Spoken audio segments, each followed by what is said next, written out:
Upajmo, da bo seveda v nadaljevanju boljše. Tole je bil pa izjemno grd padec. Tole pa ni bilo videti lepo. Kako je obrnilo. Poglejmo si, kaj se tam dogaja. To je Žiga Daneua. Grozno je gledati take situacije, ko se to zgodi, in to na tekmi, ki je praktično odločena.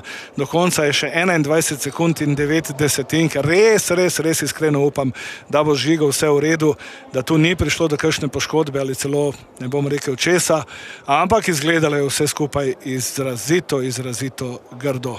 Tisto, kar je pomembno, kar je ključno, kar vsi upamo, je, da bo Žiga seveda že danes večer nazaj skupaj s svojimi soigralci. To mu res od srca želim.